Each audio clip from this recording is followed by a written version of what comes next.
আসসালামু আলাইকুম রহমতুল্লাহ। সম্মানিত সুধী, আমি আজকে এমন একটি বিষয় নিয়ে উপস্থিত হয়েছি। এই বিষয়গুলো না জানলে আপনার কোনো রকমের ইবাদত, কোনো রকমের রেয়াজত আল্লাহ তাআলার দরবারে কবুল হবে না। তার নাম হচ্ছে ইখলাস। ইখলাস, একাগ্রতা, খাসভাবে। হযরত মুহাম্মদ সাল্লাল্লাহু আলাইহি ওয়াসাল্লাম বলেন, হে লোক সকল, ছোট শিরিক সম্পর্কে তোমাদের ব্যাপারে আমি খুব ভয় পাচ্ছি।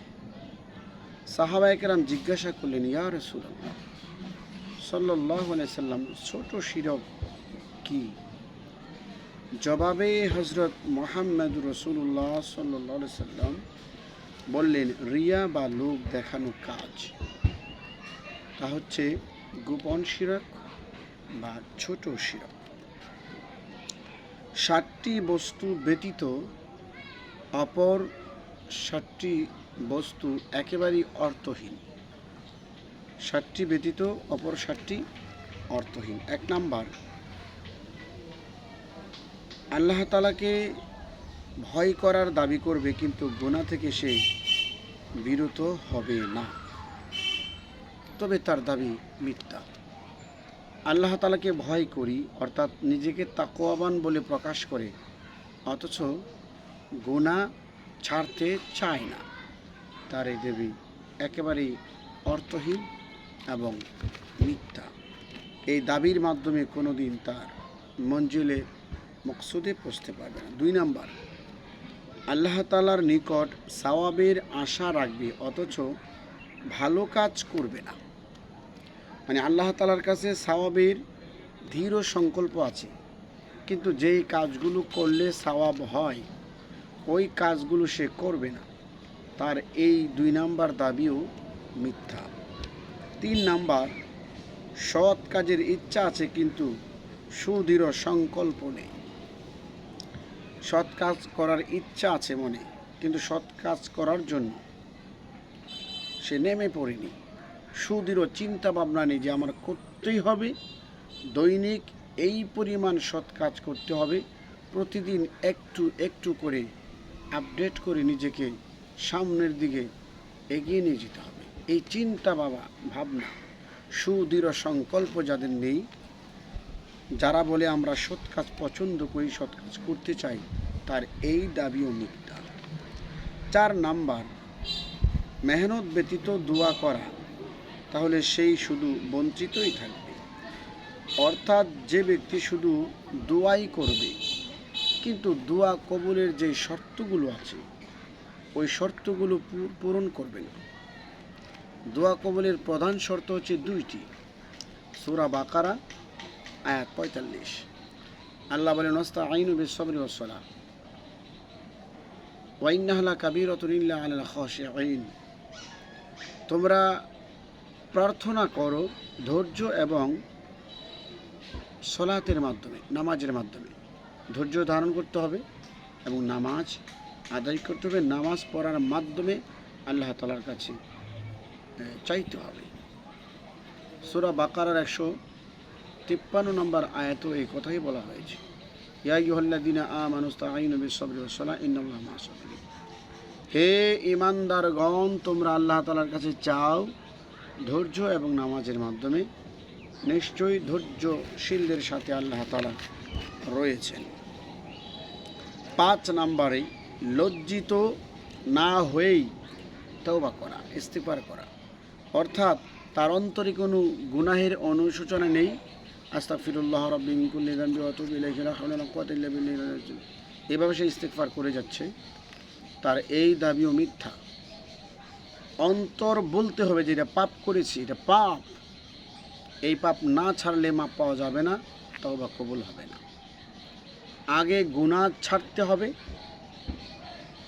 তারপরে লজ্জিত হতে হবে। লজ্জিত হওয়ার পর যখন তাওবা করবেন, ইস্তিগফার করবেন, তখন আল্লাহ তাআলা কবুল করে নেবেন। 6 নাম্বার হলো, আত্মসংশোধন ব্যতীত বাহিক ও লৌকিক সৎকর্ম অর্থহীন। অর্থাৎ অন্তরের পবিত্রতা ব্যতি রেখে। আল্লাহ রাব্বুল আলামিন সূরা শুআরার মধ্যে বলেন, ইল্লা মান আতাল্লাহ বিকলবিন সালিম, ইল্লা মান আতাল্লাহ, কলবে সালিম ব্যতীত কিয়ামতের ময়দানে কেউ পরিত্রাণ পাবে না।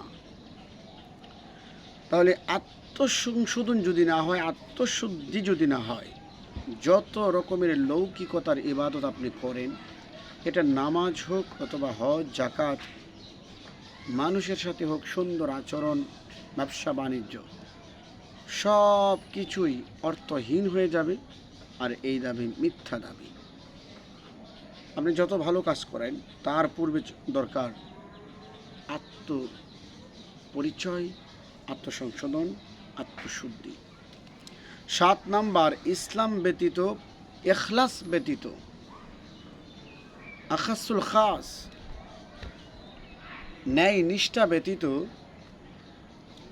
ইখলাসবিহীন বড় বড় সৎকর্ম, ধর্মীয় মেহনত অর্থহীন।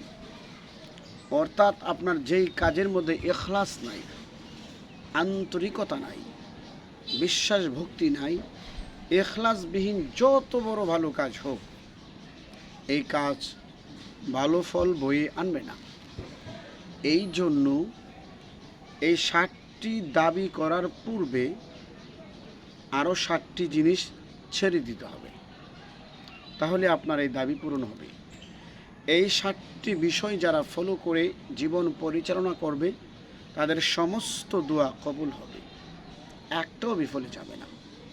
আল্লাহ পাক রব্বুল আলামিন আমাকে সহ আপনাদের সকলকে এই 7টি কাজ ভালো করে করে ইখলাস এনে ইবাদত করার, ঈমানের সাথে থাকার তৌফিক দান করুন। আজকের জন্য সমাপ্ত। আসসালামু আলাইকুম ওয়া রাহমাতুল্লাহ। সকলকে এই 7টি কাজ ভালো করে করে ইখলাস এনে ইবাদত করার, ঈমানের সাথে থাকার তৌফিক দান করুন। আজকের জন্য সমাপ্ত। আসসালামু আলাইকুম ওয়া রাহমাতুল্লাহ। সকলকে এই 7টি কাজ ভালো করে করে ইখলাস এনে ইবাদত করার, ঈমানের সাথে থাকার তৌফিক দান করুন। আজকের জন্য সমাপ্ত। আসসালামু আলাইকুম ওয়া রাহমাতুল্লাহ।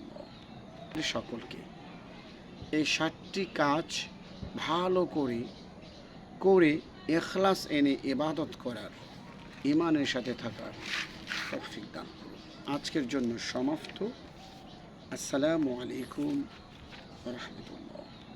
সকলকে এই 7টি কাজ ভালো করে করে ইখলাস এনে ইবাদত করার, ঈমানের সাথে থাকার তৌফিক দান করুন। আজকের জন্য সমাপ্ত। আসসালামু আলাইকুম ওয়া রাহমাতুল্লাহ।